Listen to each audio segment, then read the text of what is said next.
Good evening and welcome to Icutv main news. We take a look at the stories making the headlines. President Hakainde Hichilema invites British investors to partner in Zambia's growth. Mutharika sworn in as Malawi's 7th president and vows to end corruption. Leadership movement candidate missing ahead of Nakato ward by-elections. In international news, at least 30 injured in Russian strike on railway station. In sports news, Chipolopolo set to depart for Zanzibar for FIFA World Cup qualifier.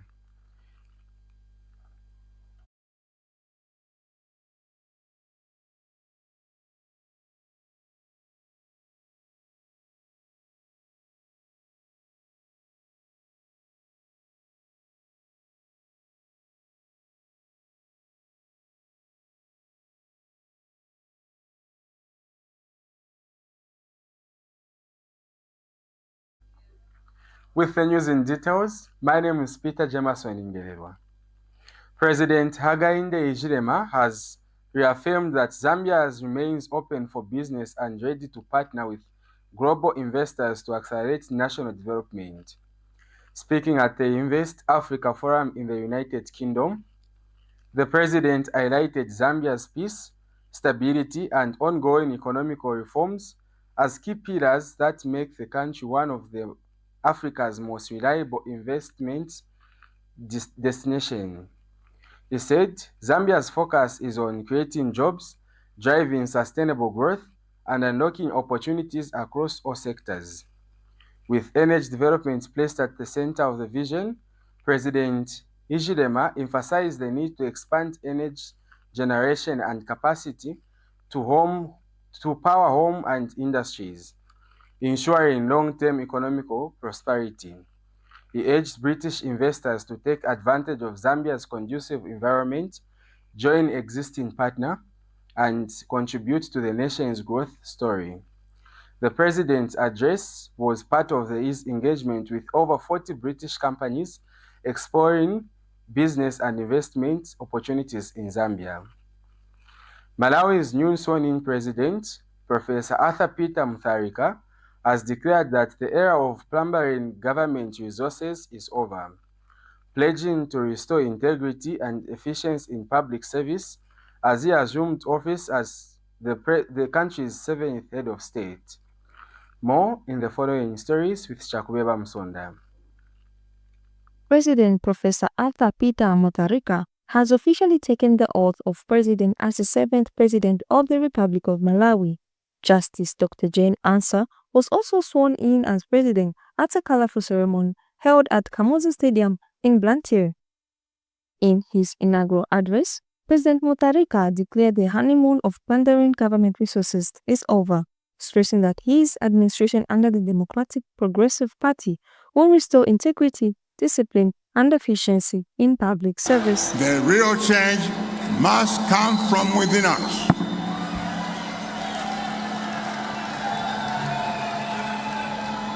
If you want a different Malawi, if you want different results, then let us begin to think differently. And think differently we will do. The new president urged Malawians to embrace patience, hard work, and unity in facing the country's challenges, including food and foreign exchange shortages. He pledged to pursue a transformative journey for national recovery and extended an invitation to international investors, assuring them of a conducive environment for business. Vice President Dr. Jane Ansah described Professor Mutharika as a visionary leader committed to peace, unity, and prosperity. She expressed gratitude to God for granting the nation another opportunity to benefit from his leadership. Malawi. He's a man whose dedication to national unity, peace, and prosperity is unwavering. A man who respects and endeavors to realize all the 3 generations of human rights for Malawi. swearing-in ceremony was attended by former presidents Joyce Banda and Wakili Muluzu, along with regional leaders including Mozambican President Daniel Chapo, Zimbabwean President Emerson Mnangagwa, and Tanzanian Prime Minister Kassim Majaliwa. Also present were ministers and dignitaries from across South Africa. With this new beginning, Malawans await the realization of President Mutharika's promise to rebuild the nation and uplift the lives of its people. Chakubeva Msonda, reporting for Icutv News. The Lusaka High Court has warned against further delays in the ongoing manslaughter case involving 52-year-old Sylvia Mutaba, who is accused of causing the death of her husband, George Karaba. During the latest session, High Court Judge Annie Ononyuju expressed concerns over continued postponement, stressing that justice must be delivered without unnecessary delay. The warning followed an application by defense lawyer Kayokwa Nyimbiri for an adjournment, citing the absence of the advocates. Judge Ononyuju reminded both parties that the court has already allowed a previous adjournment to facilitate a child witness who was scheduled to testify via video link. The case has been adjourned to October 8, 2025 for continuation of trial. Karaba's skeletal remains were discovered earlier this year, leading to Mutaba's arrest and subsequent manslaughter charge. A political mystery has emerged in Mongu District, Nakato ward, where the leadership movement candidate Wamundira Sylvia has gone missing just days before Tuesday's by-election. Sylvia's disappearance has raised concerns among party officials who say all efforts to trace him since Wednesday have been unsuccessful. The leadership's movement campaign manager, Akfuna, confirmed the development following the arrival of ballot papers at the Mongu Municipal Council. The by-elections, which pits the leadership movement against the ruling United Party for Nations Development, was scheduled after both parties successfully failed nominations on September 22nd. Despite the disappearance, the Electoral Commission of Zambia has maintained that the Nakato ward by-election will proceed as planned on October 7th. Authorities are yet to issue an official statement on the candidates' whereabouts. The Ministry of Health, in collaboration with the University of Zambia Department of Demography, Population Science, Monitoring and Evaluation, and Cooperating Partners, has commenced the emergency obstetrical and newborn care (EMONC) training for trainers for the 2025 needs assessment. The initiative is part of ongoing efforts to strengthen maternal and newborn health service across the country. Thank you so much. I'm Karen Chisuni. I'm the Chief Safe Monitoring Officer from the Ministry of Health, and I'm responsible for maternal health.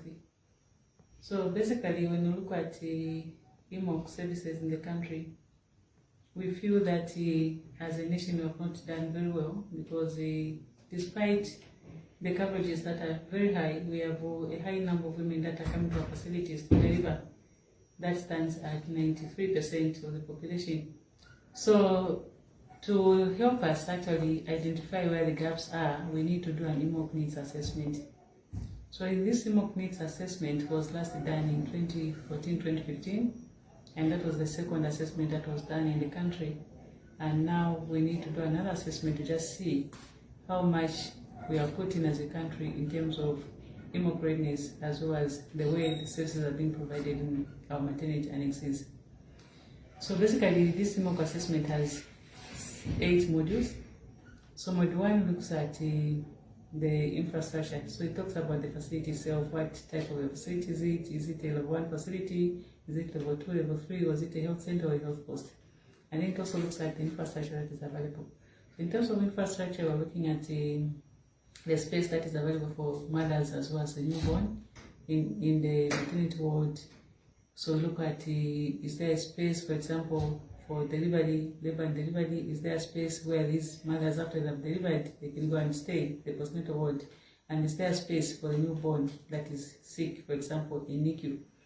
So basically, we are looking at the space and also looking at the available beds for those people that are admitted to those facilities. Then module 2 is looking at the drugs, the equipment, as well as the supplies. So IMOC services also takes into consideration the availability of the drugs, because we may have the skill provider at birth available, but if the supplies or medicines like the oxytocin that is used to prevent as well as manage postpartum hemorrhage or bleeding after birth is not available, it means that you still lose that woman. So it looks like those drugs like the oxytocin, also have the magnesium sulfate that we use for those that are fitting, they're pregnant, they could be fitting because they have hypertensive disorders, or those that have developed infection and they will need antibiotics. The training seeks to build national capacity for effective data collection, analyzing and planning to improve emergency obstetric and newborn care outcomes. We now take our first short break. Stay with us for more news. Welcome to the Zambia Research and Development Center, an institution dedicated to national development through capacity building and community development. Established in 2007 by a group of professionals and lecturers, ZRDC has since become a hub of research and innovation in the country. Registered with the Ministry of Home Affairs under the Registrar of Societies, ZRDC pursues cutting-edge research to address pressing social and economic challenges. Get involved. ZRDC engages in activities that stimulate international collaboration, promote knowledge sharing, and make research expertise available to decision makers. Our mission at ZRDC is to foster innovation and capacity building for national development. We believe in addressing poverty and underdevelopment through institutional and capacity building, human empowerment, and gender participation. In our quest to foster innovation and capacity building for national development, ZRDC launched the ZRDC University Sponsorship for Capacity Building and Development Program to facilitate knowledge advancement among ZRDC researchers and those intending to join the research community. Qualified Zambian citizens can pursue education at credible universities in Zambia with guaranteed prospects of joining the ZRDC research community. ZRDC engages in industrial and technological research, covering research development and innovative investigations to drive dynamic industrial development at national and regional levels. Join us at the Zambia Research and Development Center as we continue to innovate, empower, and shape a brighter future for Zambia. ZRDC, fostering innovation and capacity building for national development. Welcome back, and now we have our local stories. The Zambia Union of Drivers and Allied Workers has condemned the practice of deducting money from truck drivers from alleged fuel losses during transit, calling the move unfair and unjust. Union General Secretary Brian Havenzu says several factors can cause fuel variation before delivery, and it's wrong for transport companies to place the entire blame on drivers without conducting proper investigations. Mr. Havenzu made the remark during a labor inspection at Horizon Aurea Logistics in Indola on the Copper Belt. Meanwhile, Assistant Labor Commissioner Joseph Kayindama has dismissed reports suggesting that over 40% of Zambia's truck drivers are involved in fuel theft, describing the claim as baseless. Authorities have since urged transport companies to handle such matters through formal investigations to ensure fairness and transparency in the industry. Zambia's High Commissioner to Botswana, Pamela Chisanga, has urged Zambia and Botswana to strengthen collaboration and leverage their shared opportunities to attract greater investment in both countries. Speaking at the Africa Early Stage Investor Summit in Gaborone, held in partnership with the Zambia High Commission, the Africa Business Angel Network, and the VC4A, Ms. Chisanga said the two nations should use existing bilateral agreements to harmonize regulations and make it easier for innovation to scale across borders. She said Zambia and Botswana share similar mining heritage, economic challenges, and complementary strengths that can drive joint investment opportunities across sectors such as agriculture, tourism, and mining. Ms. Chisanga added that innovation, digitalization, and strategic partnership remains key to unlocking sustainable development in the region. Meanwhile, Pula Space Managing Partner Mokesi Tekere encouraged young entrepreneurs to explore setup, ventures, and embrace emerging technologies. The summit themed Africa Built to Last, Capital Strategy and Ownership brought together investors, startups, and ecosystem leaders to discuss the future of early-stage investments across the continent. The event was held in partnership with the Zambia High Commission to Botswana.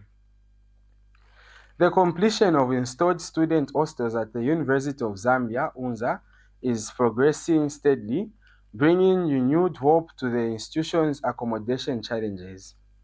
President Hakainde Hichilema, an alumnus of the university, has directed contractors to expedite the works and ensure the timely delivery of 4,160 bed spaces. And so President Hakainde Hichilema himself, a former UNZA student, understands the daily challenges students face, both inside and outside these walls. These steps we've taken to better the quality of education, to improve the learning and teaching environment, so that you monks and mama can get good grades. It is because we love you. Why would anyone abandon these hostels for so many years? We borrowed a lot of money. Where did the money we borrowed go? Where did it go?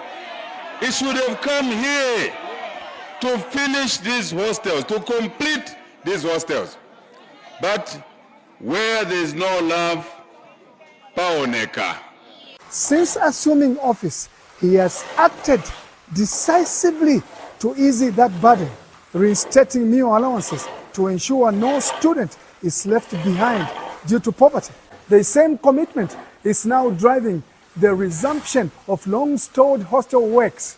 4 contractors are currently on site under the supervision of the Ministry of Education Infrastructure Department.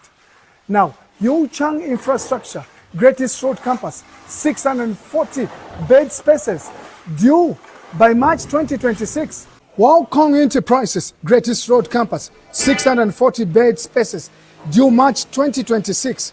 Walcong Enterprises, Ridgeway Campus, 640 bed spaces due March 2026.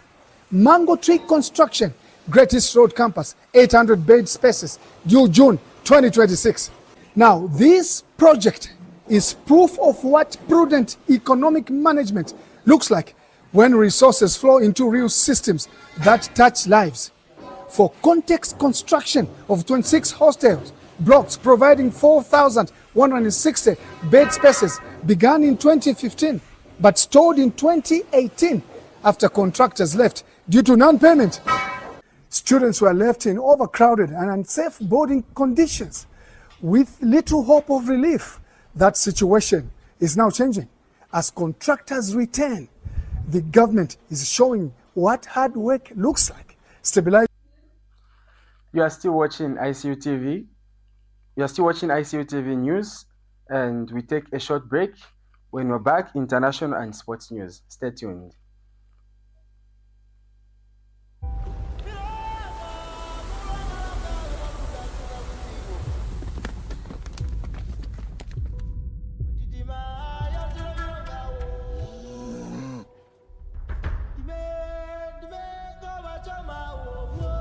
Bami wamwene kukupa basofu ate gift ya wedding wewe kabampo kai honto kweswako wei sebo bujiti bajita kuti humbwa wa arwa kumumpa muzo ale they give one zo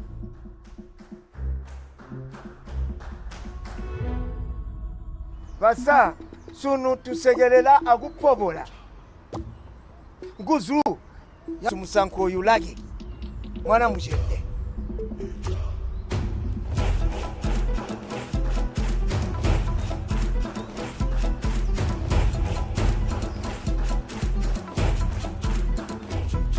Samtorindira honeymoon. Honeymoon yansa yebo tuni kulya honeymoon ndete kuya kusaka ka kupange maloko mbo tuni kukhala amike. Kuno mudaro lo bagamba kuti utaka kuti nantaka mihimu lusaka. Ishi ndimubwa. Itabaga ndijite class bagandi sibe kuya. Baga kuhema jana.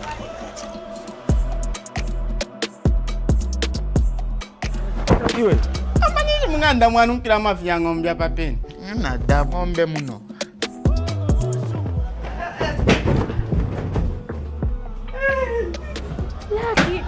Lucky.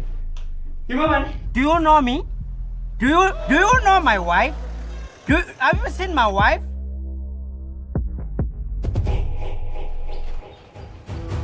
Chiriku.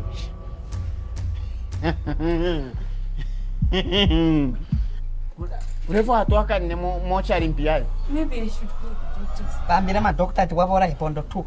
Ah.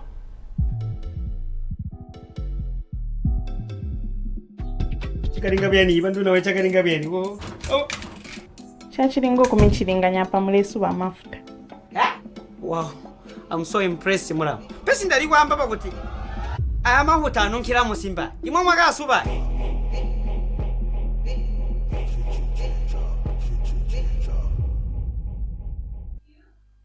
Thank you for staying with us. You are still watching Icutv main news.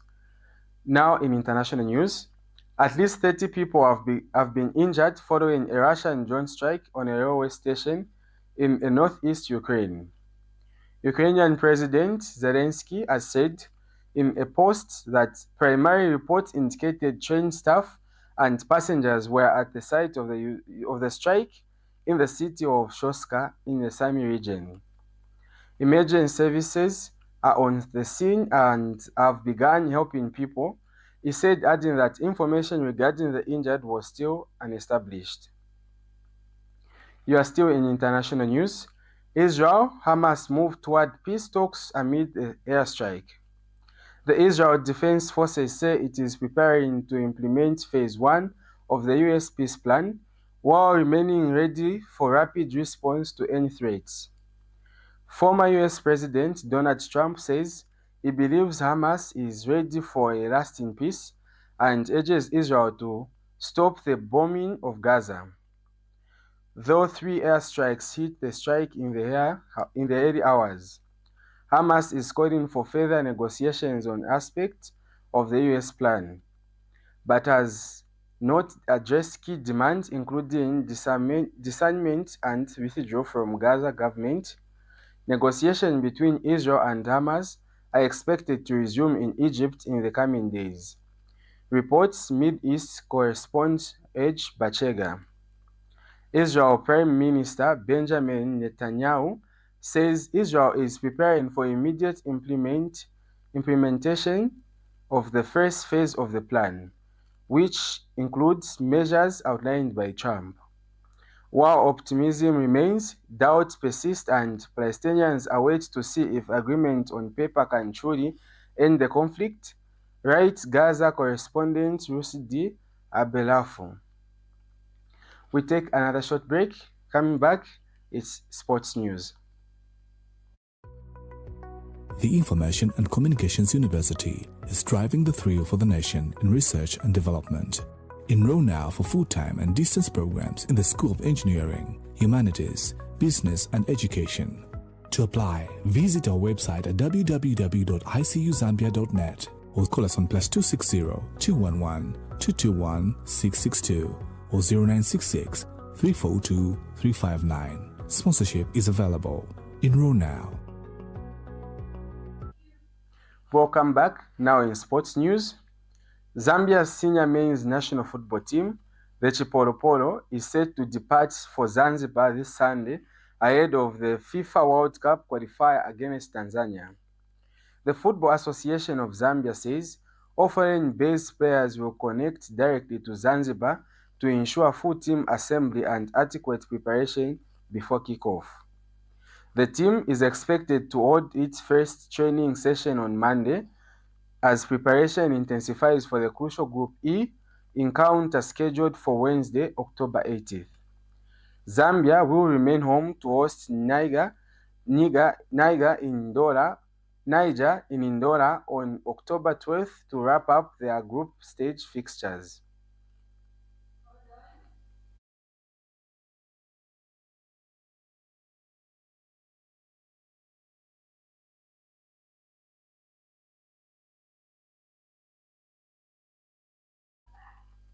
That sport item brings us to the end of our ICU main news.